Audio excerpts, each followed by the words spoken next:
সকল রোগের ওষুধ আল্লাহ পাক এই চারটা খাদ্যের মধ্যে রেখে দিয়েছে। যত অসুখ দুনিয়ার জমিনে আছে, যত রোগ ব্যাধি দুনিয়ার জমিনে আছে, সকল রোগের প্রতিষেধক আল্লাহ পাক এই চারটা খাবারের মধ্যে রেখে দিয়েছেন। নবীজি বলেন, আল্লাহ পৃথিবীতে এমন কোন রোগ পাঠায় নাই যার প্রতিষেধক দুনিয়ার জমিনে পাঠায় নাই।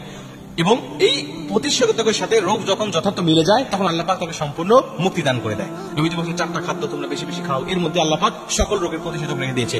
এক নম্বর হলো জমজমের পানি।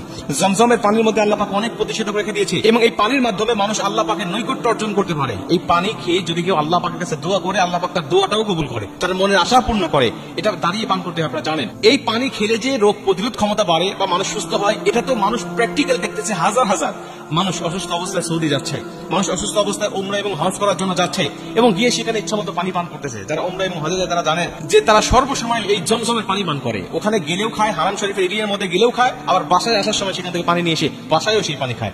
তার মানে এই পানিটা খাওয়ার কারণে দেখবেন অসুস্থ মানুষ সেখানে যাওয়ার পরে সুস্থ হয়ে যাচ্ছে। বাসায় গ্রামে হাঁটতে পারে না, সেখানে গিয়ে দৌড়াচ্ছে, আল্লাহ পাক তাকে সুস্থতা দান করে দেয়। কারণ শুধুমাত্র জমজমের বরকতে আল্লাহ পাক মানুষকে শেফা দান করে। দুই নম্বর হলো মধু। মধুর মধ্যে আল্লাহ পাক শেফা রেখে দিয়েছেন। মধুকে বিজ্ঞানীদের ভাষায় প্রাকৃতিক অ্যান্টিবায়োটিক বলে। তার মানে এর মধ্যে আল্লাহ পাক সকল রোগের প্রতিষেধক রেখে দিয়েছেন। মধুর কথা কোরআনে আছে, মৌমাছির কথা কোরআনে আছে। আল্লাহ পাক মৌমাছির সম্বন্ধে একটা সূরা নাজিল করেছেন। আল্লাহ পাক সূরাতুন নাহল নাজিল করেছেন। নাহল মানে মৌমাছি। এই মধুর কথা আল্লাহ পাক পবিত্র কোরআনে বলেছেন, এগুলো খাওয়ার জন্য বলেছেন, নবীজি এগুলো খাওয়ার জন্য বলেছেন। আর বিজ্ঞান বলছে এগুলো খাইলে তোমার রোগ প্রতিরোধ ক্ষমতা বাড়বে, তোমার শরীরে কোনো রোগ প্রবেশ করবে না।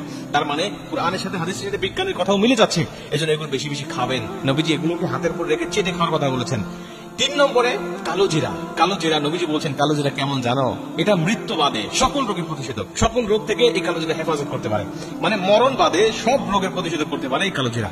আপনার কালো জিরা খাবেন, মধুর সাথেই খেতে পারেন, মধুর সাথে মিক্স করে বা মধু খেয়ে তারপরে খেতে পারেন, এরপরে পানি খাইলেন বা অন্য কোনো খাবারের মধ্যে মিক্স করেও আপনি এই কালো জিরা খেতে পারেন।